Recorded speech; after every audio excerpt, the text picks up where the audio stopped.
Good afternoon, and welcome to the Middle East Forum's weekly podcast series, Israel Insider. My name is Ahnaf Kalam, and I will be moderating today's discussion. We are pleased to be joined today by Ashley Perry, who is an advisor to the Middle East Forum's Israel office, who joins us each week to give us a brief overview of the top events currently going on in Israel. Mr. Perry will speak for 15 minutes, followed by 15 minutes of Q&A from the audience. And if you'd like to ask a question, please feel free to use the Q&A box located at the bottom of your screen to type your question. And with that, I will turn the discussion over to Mr. Ashley Perry. Thank you very much, Ahnaf, and good evening from Israel. It's a sort of moment of truth. Usually, Israeli politics works in days, maybe hours. Things can change. Now, I think we're possibly talking even about minutes, something that I may say at the beginning of tonight's podcast may be incorrect by the time I finish. Things are moving very, very quickly. What's at stake tonight, at the moment, as things stand, as of now, 10:01 Israel time, the law to disperse the Knesset, an opposition-supported bill, in fact, all the opposition parties are joining hands to put it on the docket, is probably going to be, if it does arrive, it's going to be in the early hours of tomorrow. But it's there. At the moment, it remains to be seen whether it stays there. Impossible to know for the moment. What is important, at least for the opposition, is if they do not feel that they're going to get a majority, they will remove the bill, because if you put up a bill on a preliminary reading, and because it's an opposition bill, it's a preliminary reading, and it fails, then you have to wait another 6 months before you put the same law up again. So that would mean 6 months before another law to disperse the Knesset. So the opposition have to be very coordinated, very aware of what's going on, and make sure that the coalition don't just play them in so much as they won't vote for the dispersal of Knesset, but to make sure that they don't put it up on the feeling that it will pass and then it fails, and then that really gives a lot of breathing space to Netanyahu for at least the next 6 months, if not longer. At the moment, what we are seeing is that the opposition has removed all its other bills. Wednesday afternoon, evening is usually a choice day, along with Monday, for putting through bills through the Knesset. The opposition pushed off every single bill that it had to make sure that it could the vote to disperse the Knesset can be voted on as early as possible. The coalition did the exact opposite, suddenly threw out a slew of bills that they in various levels of advancement, just to make sure that they can filibuster as much as possible, to make sure that there is enough time for negotiations between the ultra-Orthodox parties and the Likud and other relevant parties. Will have enough time to come to some sort of understanding. As things stand, events are moving very quickly. As I said, interestingly enough, coincidentally, tonight, Argentinian president, a good friend of Israel, Javier Milei, came to the Knesset, spoke, and he spoke such a long time that many in the opposition joked that he may have been part of the filibuster. He and Netanyahu apparently were both unwell today. There was even a thought that maybe they infected each other yesterday. But it was a very warm occasion. Both sides warmly greeted President Milei.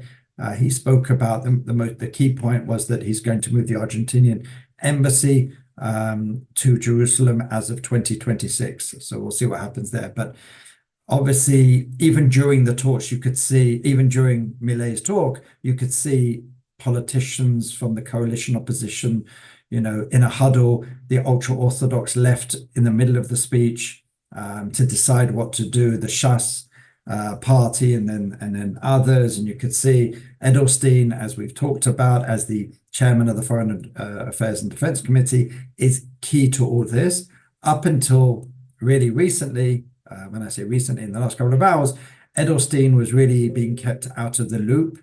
The negotiations on what to do with the enlistment law or non-enlistment law was really sort of done around him.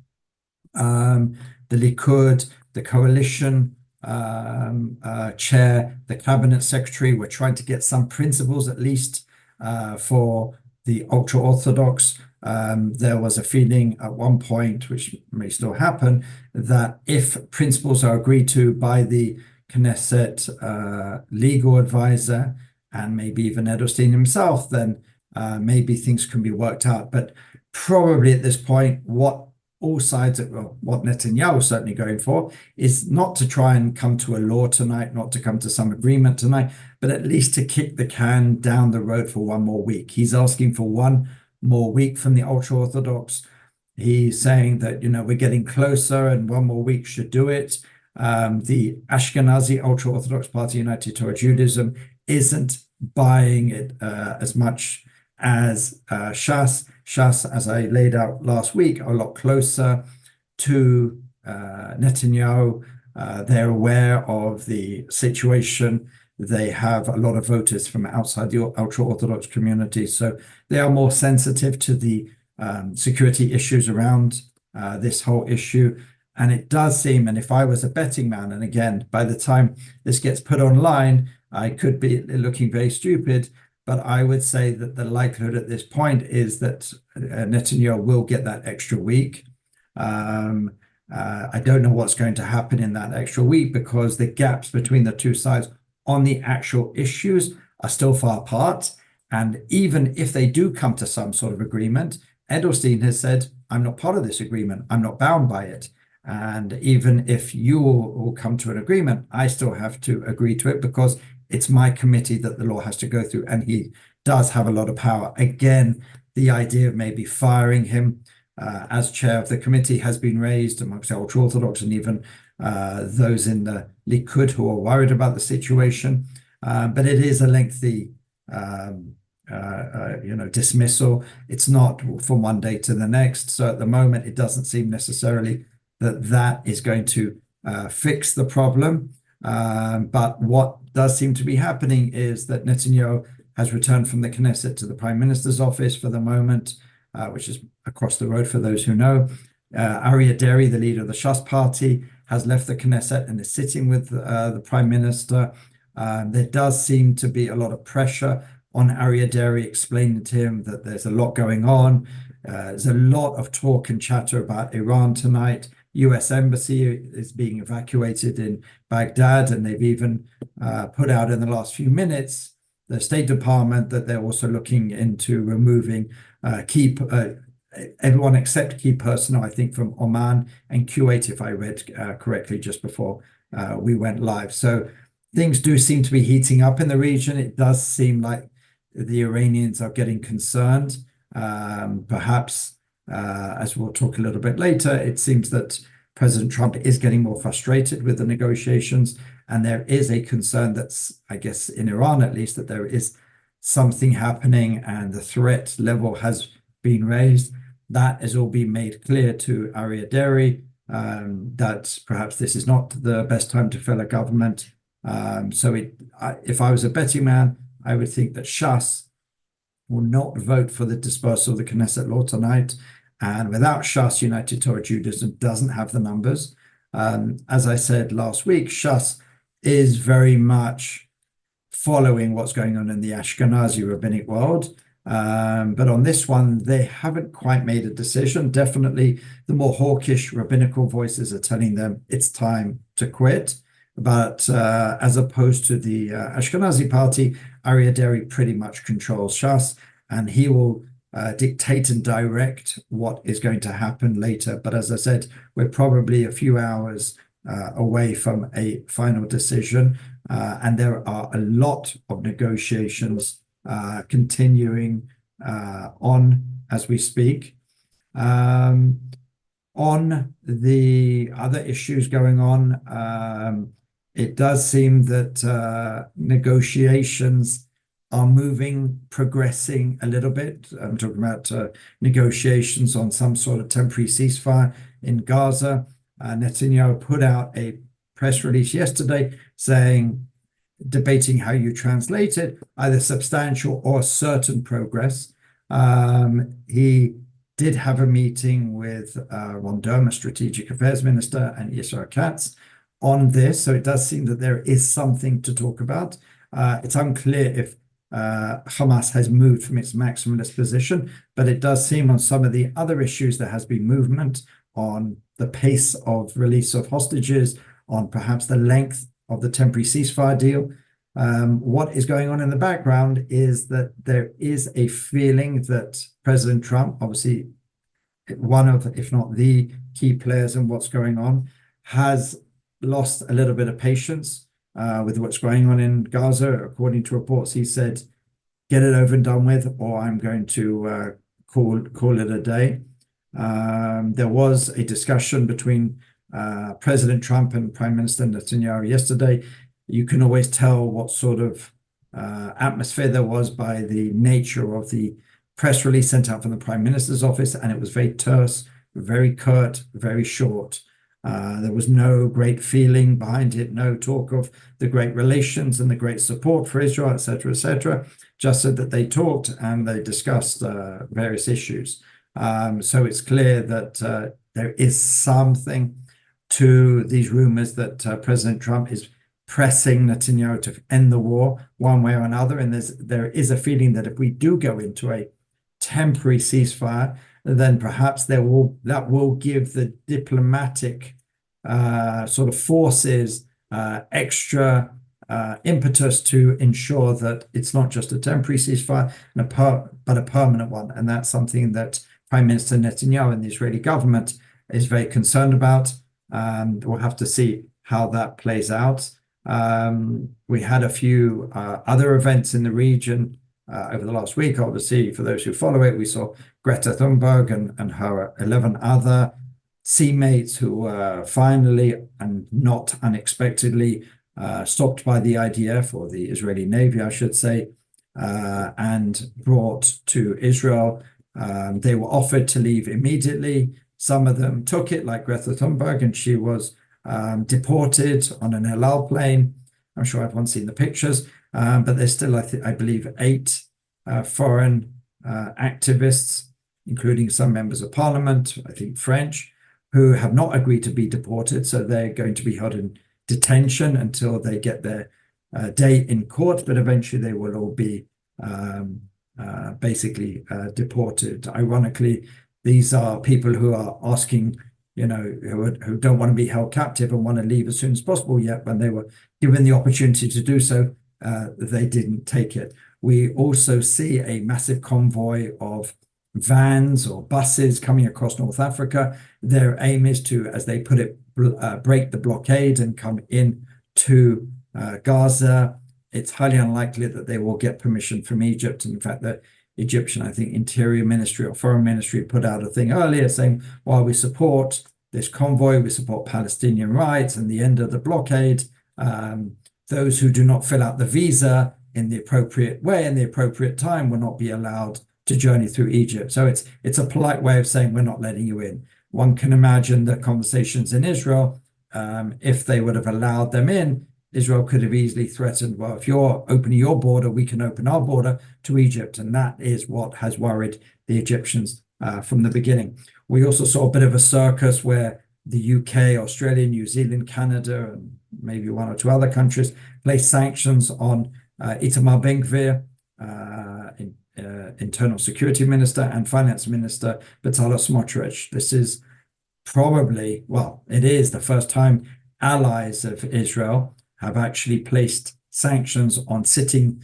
government ministers. It was a major step, one that really hasn't got us anywhere. These are the kind of steps that just gives Hamas this belief, this nagging belief, this ongoing belief that if they just hold out, more pressure will be placed on Israel to end the war, with Hamas still remaining in some sort of power. These are the kind of steps which Israel, which Jerusalem, which this government are arguing and have argued with a certain amount of merit, that are making sure that negotiations are harder to solve, and the conflict will just go on more and more. So these are some of the events that happened over the last week. As I said, we probably won't know exactly what's happening in the Knesset for next couple of hours, but that could change from minute to minute. My prediction again is that I would say the high likelihood is there will not be a law to disperse the Knesset tonight, unless there's a major blow up in talks, and Netanyahu will get another week to try and solve this issue one way or another. And with that, I'm happy to answer any questions. All right, many thanks, Ashley. I'll begin with a question about some reports that have come in about Hamas having killed 50 Palestinian militia fighters that were supported by Israel in Gaza. Can you comment and tell us more about some of these anti-Hamas militias?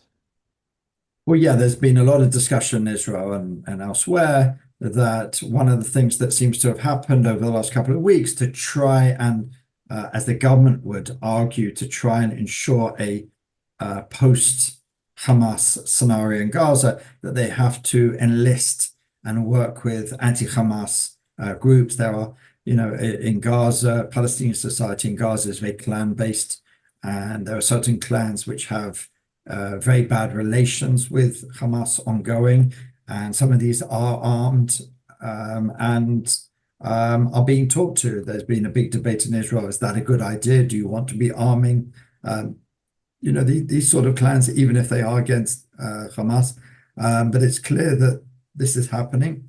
It's clear also that not just that they're helping to defend the humanitarian aid brought in by the Gaza Humanitarian Foundation, this US humanitarian organization, but they're actually also giving safe spaces for Palestinians in certain areas, in Rafah and other areas, to really try and create at least this pilot for creating safe spaces or spaces free of Hamas within Gaza. Obviously, this is probably one of the biggest threats to Hamas, because if people feel safe away from Hamas by anti-Hamas forces, then this really could be the beginning of the end for any sort of power and governance of Hamas in Gaza. So it's not surprising that they are putting a lot of efforts, as they are putting in a lot of effort to try and dismiss, delegitimize, and even destroy the Gaza Humanitarian Foundation food distribution, because again, it's a major threat to Hamas control, because Hamas controls the population largely through the international aid that it steals, that it sells at a disproportionate price, that it uses to rearm and reestablish itself. So these are major threats to Hamas. So I haven't heard this particular item, but it wouldn't surprise me if Hamas are paying greater attention to these plans and seeing if they can try and bully them or make them cower away from what is happening on the ground. All right, thank you. Now, speaking of the Gaza Humanitarian Foundation, Carrie Hillebrand asks, why does the Gaza Humanitarian Foundation mission remain so chaotic? It's actually not as chaotic as it's being. Let's not forget it has many enemies, not just Hamas, but it also has enemies in the UN. It has enemies in international aid organizations, because, quite frankly, it's taking their place. It's showing them what could have been done from the beginning by ensuring that it was done away from Hamas. When you have tens of thousands, hundreds of thousands of people who, I wouldn't say that they're necessarily on the edge of famine, but certainly would like to get free food, and not in the best situation, let's put it that way, it's not surprising that lots of people turn up. But the results are in, and so far they've distributed, I think it is 14 million meals since they began. They're up to 2.5 million meals a day. So that's more than the population of Gaza. And if you look at calorie intake, they put out a press release earlier. If you look at calorie intake, it's above the norm, even in Western countries. So it is being successful. It is a little bit chaotic sometimes, the scenes, but a lot of it is overblown because of the agendas of the UN, international aid organizations, and sometimes in cooperation with international media. But at the end of the day, it is working. It is getting food to the people. It is bypassing Hamas. And because of its success, it is going to be targeted not just by Hamas, but by international organizations, sometimes through willing accomplices in the international media. Thank you. Now, it was also announced recently that the United States our ambassador Mike Huckabee says he's no longer pursuing the goal of an independent Palestinian state, and he suggests that any future Palestinian state should be carved out of a Muslim country. What is the opinion among Israelis about this development? Well, it's interesting. I think the White House spokesperson was asked about that and kind of avoided the question. We've known, Ambassador Huckabee, formerly Governor Huckabee's views on the conflict for many, many years. He's very hawkish. He doesn't believe in a two-state solution. He doesn't believe in a Palestinian state.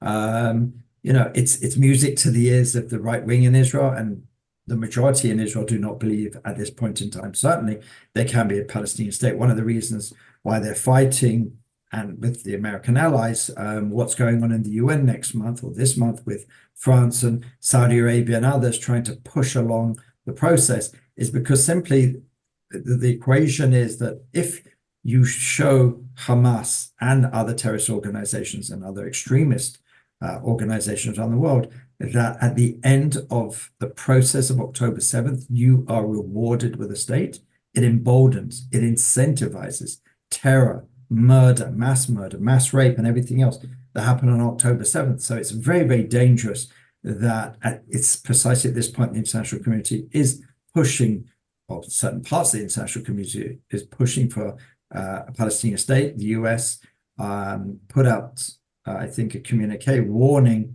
those who are participating in this conference, really, siding with Israel on this, because simply it's just going to embolden Hamas.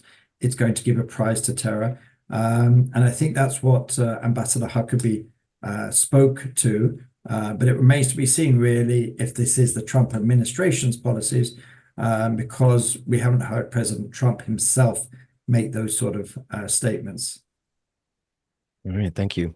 Now, we have a question here from Fritz von Karp, who asks, what is the current state of Israel's opinion of Iran's nuclear weapons program? Has anything changed?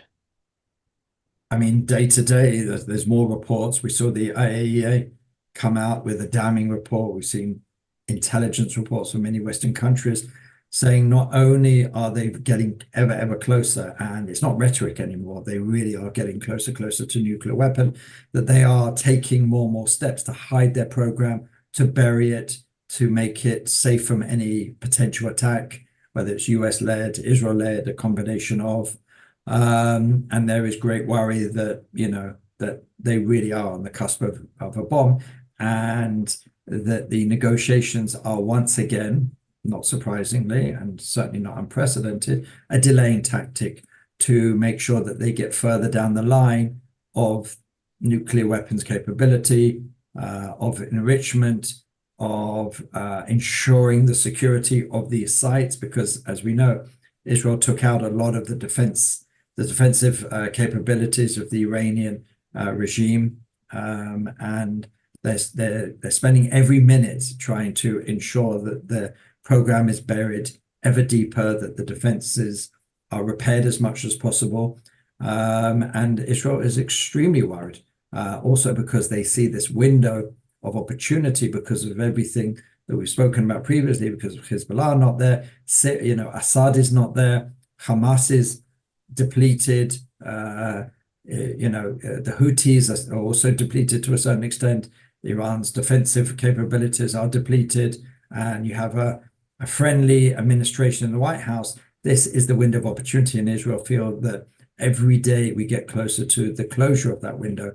So it is extremely worried, and especially for someone like Prime Minister Netanyahu, who has staked his long-standing reputation on the fact that Iran will not get a bomb.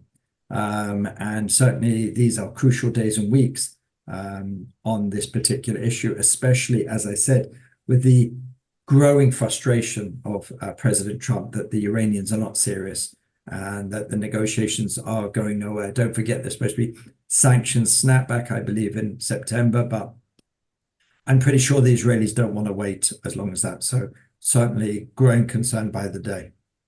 All right, thank you. Now, can you discuss a bit about the prospects of a U.S. brokered Israel and Syria negotiation? Yeah, I mean, ever since the new regime took office, obviously there's been a lot of concern in Israel about the makeup of the new regime, its past, ties to ISIS, terrorist extremist organizations. They do seem to be, at least from the leadership, trying to create a new version of themselves. And there has been a certain amount of buy-in from the international community. Israel is a bit more wary.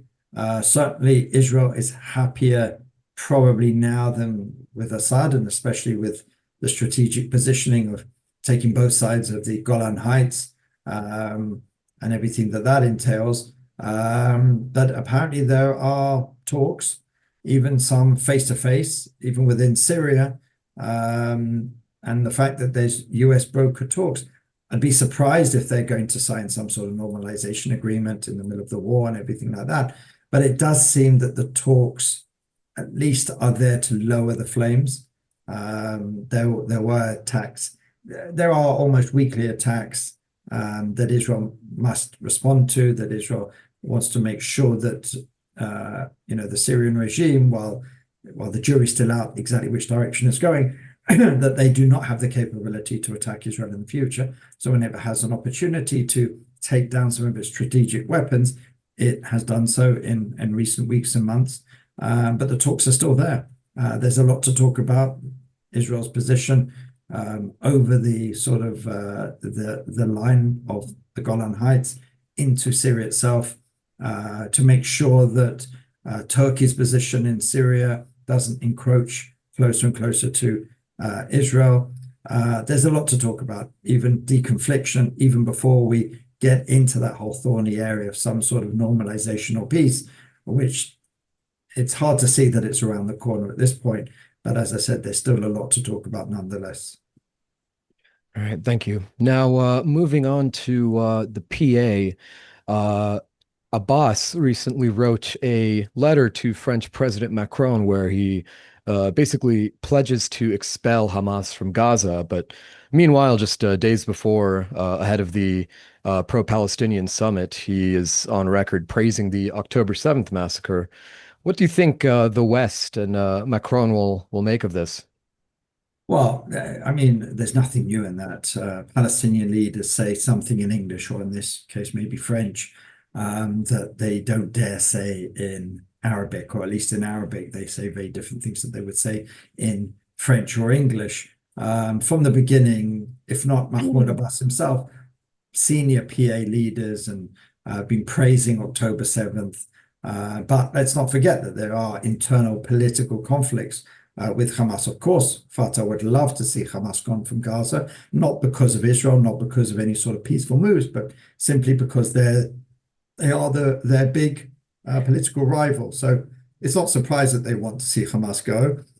It's in French President Macron's interest to try and make Abbas look moderate, because if you're going to try and declare or support or move towards a Palestinian state, you want to have a leader which you can show is a moderate alternative to Hamas. But as you've made clear, and as anyone who reads any of the translations in Arabic, in Memory, in Palestinian Media Watch, the incitement from Fatah, from PA officials, from Abbas himself, the support for murderers financially goes on. It's never stopped.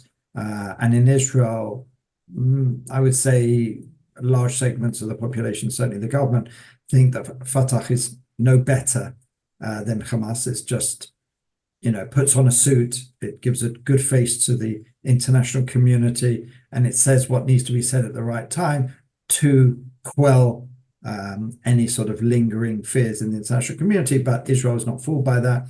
That's why it's not buying into this ruse. Unfortunately, there are some who, perhaps because of political domestic reasons, need to move forward on the Palestinian issue. We saw a report by French intelligence over the last week that was released that said that there is a major threat from the Muslim Brotherhood, and one of the recommendations from in French intelligence was to try and move forward on the Palestinian issues to try and quell that threat. So again, we just see that Israel and the whole Palestinian issue is just hijacked just to try and ward off local domestic issues.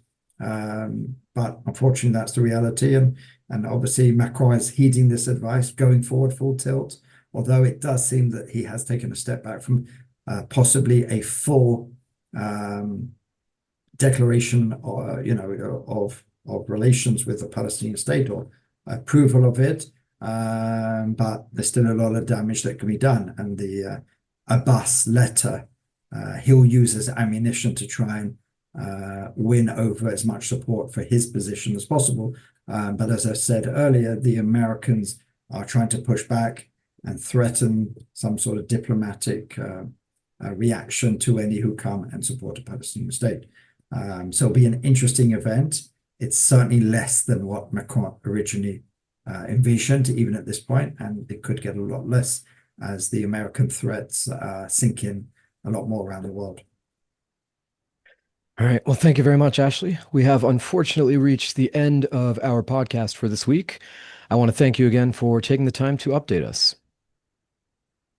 Absolutely. Thank you. Of course. Now, for our viewers and listeners, please be on the lookout on Friday and join us for our podcast with Yuval David. And then beyond that, over the weekend, keep an eye out on your email inboxes for our upcoming podcast offerings. As always, I thank you all again for joining us and for your participation, and I hope you all have a wonderful day. Thanks.